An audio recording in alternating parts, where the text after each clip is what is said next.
So I became aware of racial discrimination like at a very young age. Um,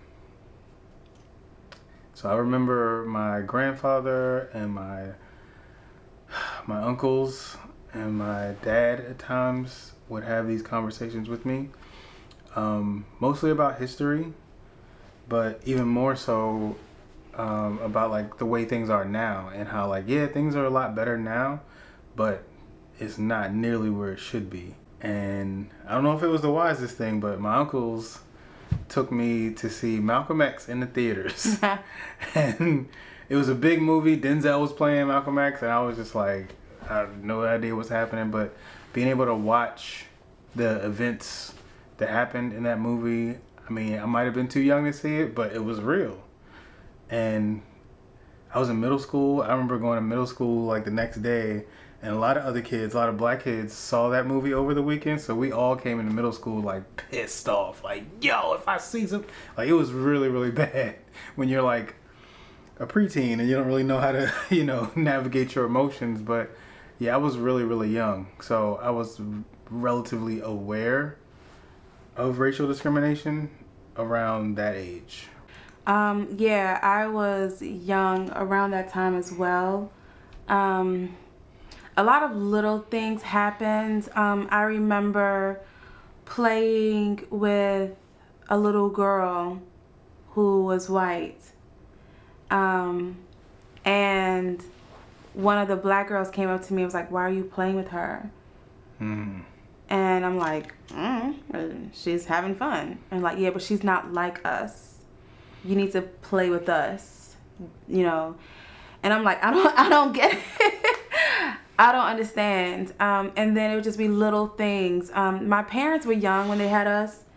And there were some things that they sheltered us from. And then there were some things that they spoke truth about. And I remember my dad was pulled over by a cop for speeding. But the cop was very aggressive with my dad and like made him get out and put his hands up, and my father was like, "Don't draw your gun." Like, I remember and this was happening in front of my little brother. So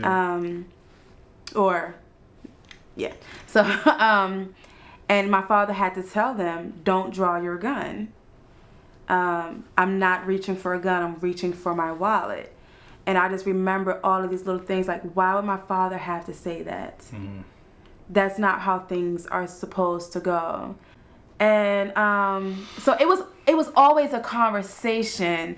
It wasn't like deep conversations because we were young, but my parents and my grandparents never sheltered us from this because they knew it was our reality and it was something that we were just going to have to deal with. And they didn't want it to be like a big surprise.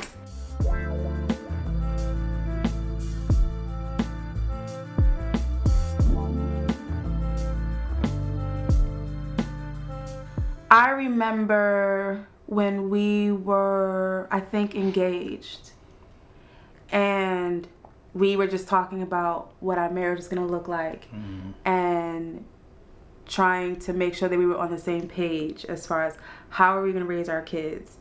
And we agreed that we would never hide certain truths from our children. Yeah. And one of those things was the fact that you are a black kid in America, and that you are, number one, you're going to just have to work harder. Right. You have to, and you have to respect your authority, because they're not going to put up with you talking back. They're not going to give you a fair shake. And this was something that you and I talked about even before we got married. Like, we're going to shelter our kids with some stuff, but when it comes to being black, like, the expectation of perfection starts early because of your race. And so it was something that was always ever present. Yeah, I think, we did talk about it, before we got married. I mean, it's a shame that like we would be engaged and like having to have that conversation, knowing that there are other people that don't look like us, that they don't have to have that conversation. They didn't think of that when going through premarital counseling and stuff. And I was fully conscious, like, you know, we met years before that, and like we were in love, and in addition to these other things, like we couldn't just be, you know, googly-eyed in love without thinking about, okay, well, yeah, we're gonna raise a family and we're gonna have a house and we're gonna have kids, we're gonna do all this stuff, but then we have to also have this conversation. Like it takes a little bit of steam out of it, just a little bit of steam. Yeah. Not all the steam, but just a little bit. Not all of the steam.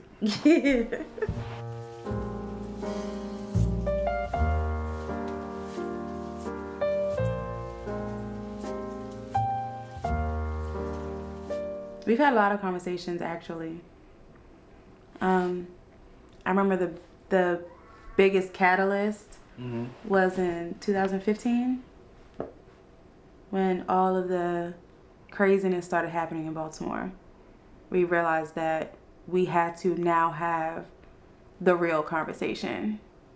And yeah, that wasn't fun. No.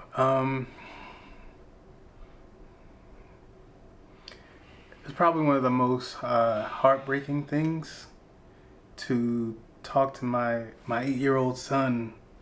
He wasn't 8 when we first had the conversation, right? Well, no, not when we first had it. You're Okay. right. When we first had it, you know, he was a little bit younger and he didn't really understand. But I had conversations with him recently.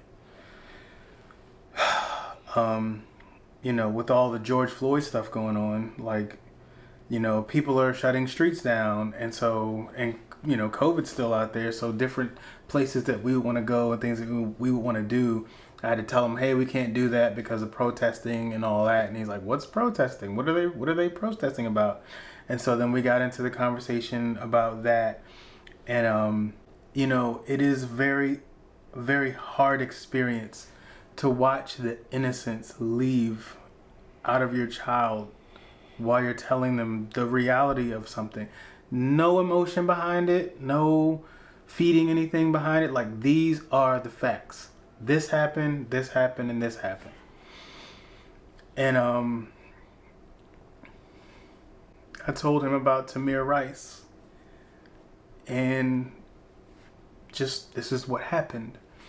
And he just broke down crying because he felt like, you know, what if that would have been me? Like, he's 8 years old. But yeah, having to explain to him that there have just been times when unarmed black men and boys have been killed by the people who are sworn to protect him. Right, by police officers. It shook him. He's like, aren't they the ones that I should call when I'm in trouble? I'm like, yes, but this is still the reality of what's going on. So yeah, I remember also being raised, and my parents would say, if you ever felt in danger, find a police officer, find a neighbor.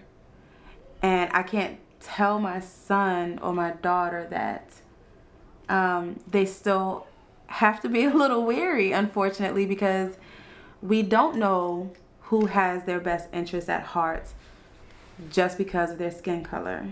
And that's a sad reality as well.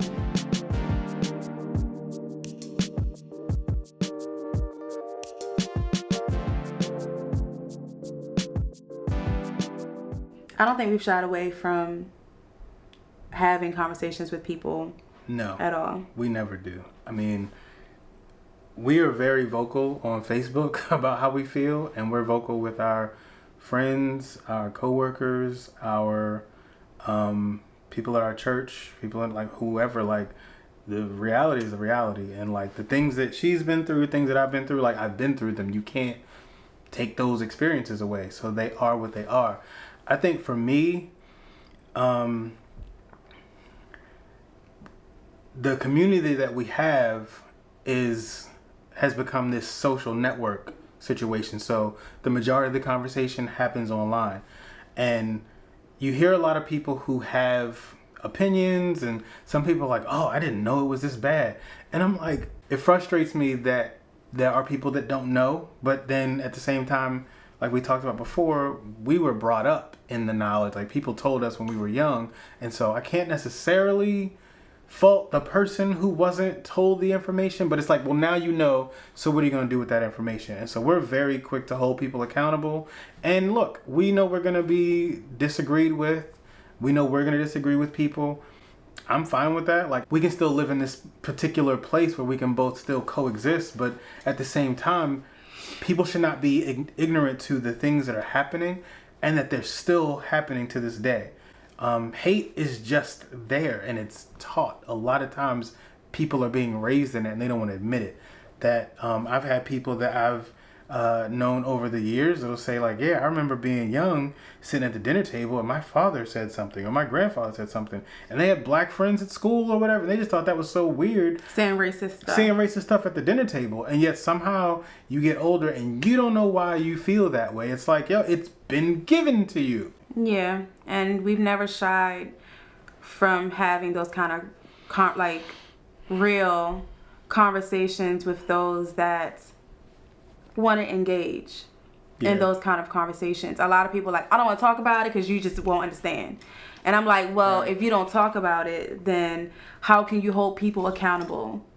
And so anytime anyone says anything, I'm going to say something. And then I can never say, and they can never say that they didn't know. Yeah. I told you. You heard it. You can receive it or not, but you can never walk away not knowing. And so I feel like it's important to always speak and to always give information. We are absolutely people of peace, if you will, to a degree. We are all about this thing I call movie therapy. Be entertained while you're also learning, while you're also being educated. So I've come up with like a list of like maybe 15 movies that I own them because I collect movies, but just about 15 movies that just explain the black culture. Right, but it's history. Like there's some that are dealing with like, you know, the past. There's a movie called Higher Learning that deals with college kids and racism. There's Men of Honor with Cuba Gooding Jr. and Robert De Niro that talks about racism in the military back in the time when, like, some of these were based on true stories. For the most part, like 80% of these movies were based on true stories. So my thing is, if we get people coming to us asking us, hey, can we talk? Can we powwow, understand how you guys feel and kind of share our experience? We're like, I'm all for that. Here's something that you can watch. And then let's talk about the movie so it doesn't have to be, you know, whatever. So, you know, there have been those moments where we've had some people actually go do that.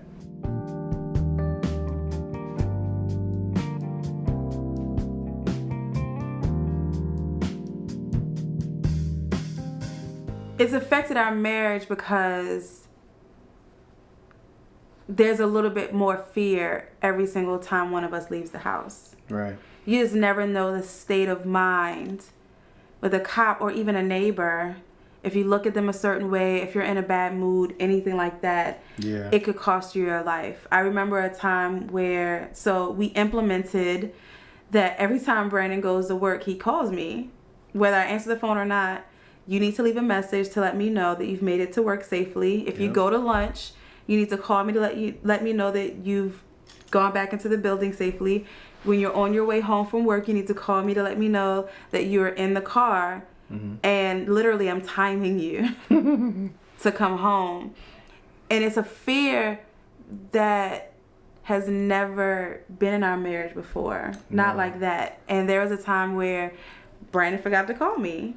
And so then I called his desk and he didn't answer. And I called his desk and I called his desk and I called his desk and he didn't answer. And so then I had to call a coworker and they didn't know exactly where you were. I had to call his boss and be like, track my husband down now. Mm. And I was scared because it's like, well, I thought he came in. He could have stepped away. He could have driven somewhere else. And I'm like, why am I in like shaking in fear thinking I may never see my husband again? And not because he was in an accident, because someone could have killed him. Why am I thinking that? But that's the reality of an African American now. After the Philando Castile thing happened, it was one of those things where it was like a wake-up call, like, okay, if anything ever happens to either of us where we get pulled over, and granted, we are very aware that hopefully the statistics and the likelihood that we will, walk away or drive away from a routine traffic stop, we would be fine. Well aware of that. But we feel like it's necessary for us to prepare for every scenario.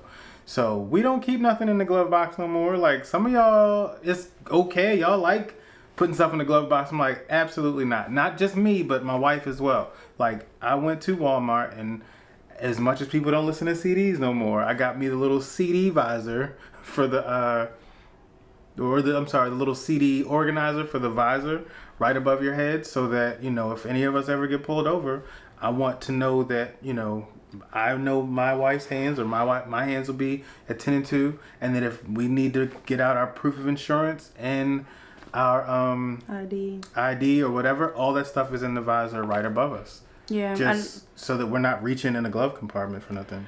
And that's the thing that we're going to have to start impressing upon our children when they start going out with their friends and spending the night with their friends and, having their driver's license and all the other stuff. Like, it's just going to be a whole conversation. Yeah.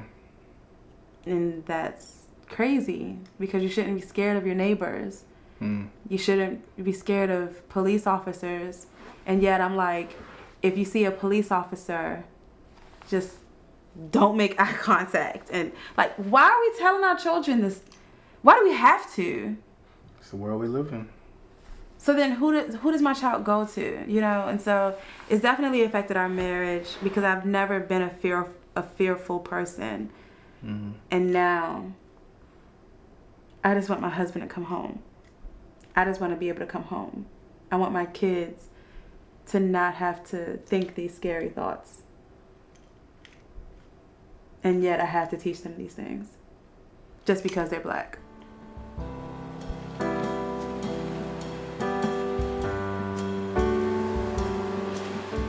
The only additional thing I would say is black people need outlets. Like, all your black friends, your black coworkers, your black church members, like, they need outlets. Like, they need platforms to be able to talk about how they feel. I don't think, like, if we're honest, like, we don't have a lot of people coming to us asking us, how do we feel? And we don't feel like we can just always just share, I'm angry about this. And like I said earlier, like, the minute I start to get angry, which I think I have a right to be, at that point, I become a threat. And so I've been in certain situations where I have gotten passionate about something. Not angry at all. Just passionate. I can go to lunch with you after this, or I can hang out and play ball with you after. Like, I can do whatever. But I can sense that as soon as I start getting passionate about something, or having a very strong opinion about something in different circles, I can feel that there are other people in the area that don't look like me, that start to get real tense and start to kind of get a little bit like, oh, where's this going? Like, it's not going nowhere. Like, I'm just talking about how I feel about something. Yeah. And so I feel like, and we've met some white folks that we love that have said, like, we want to listen and, and understand. And so I appreciate that. Yeah. I think there's got to be a lot more than that. And then the last thing I'll say, and I'll let you talk, is that we do want to see a change in this country. Like, we really, really do. But the interesting thing about how that's going to happen is that white people got to be more vocal than black people about Black Lives Matter. Not about the organization, but about just the concept.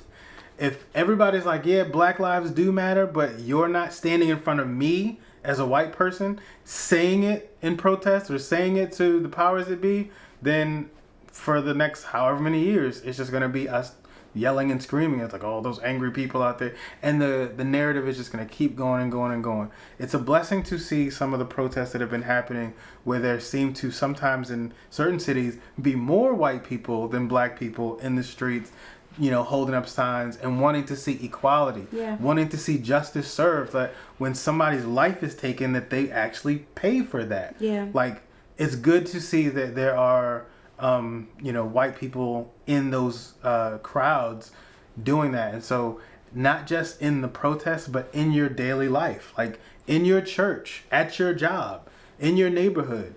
Like, have these conversations on a consistent basis so that you can really understand and know who you're doing life with. Yeah. I would say that I understand that a white person is not going to be able to feel the weight that a black person feels. Because we've never had a fair shake. Ever. We weren't even brought here with a fair shake. And so if you don't understand fully, that's fine. I can't hold that to a person because they have not been raised in the same type of environment, and that's cool. Yeah. But honor life.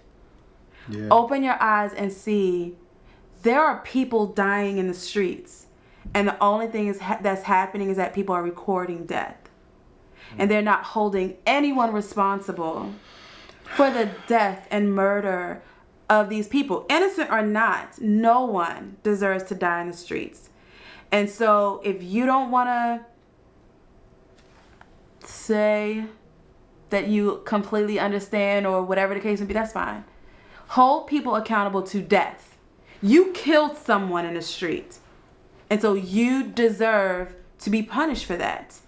If this was homosexuals, if this was old people, if these were women being systematically killed in the streets, hold them accountable. Whether you hold to their values or whether you're a man, it doesn't matter. The fact of the matter is you see a group of people who all have similarities, and they're all being hunted and killed in the streets without justice being served. Yeah. If you see it and you don't say something, then you are just as guilty as the person that has put their knee in our neck. So do not, whether you completely understand it or not, you understand life. Yeah. And if you understand life, then when it is taken in a wrong way, you have the right and you have the power to stand up and say, I will not let you kill children. I will not let you kill fathers. I will not let you kill mothers. You will pay for your crime. And be just as outraged as we are that death is happening without justice being served. I sometimes just want to know that, like, we can have the conversation. Like, there's so many people, like you said, that don't even want to talk about it. I'm like, why would you want to talk about it? This is reality. Like, this is happening to people that look like us. So why would you not want to have the conversation? So, yeah, I don't know. I think at the end of the day, everyone should try to understand the experiences and the thoughts of people who don't look like you. Like, we all got to live in this world together. You know, nope, we didn't ask to come here, but we're here. So let's try to understand each other. Let's try to work through some things. Like, let's actually have the conversation.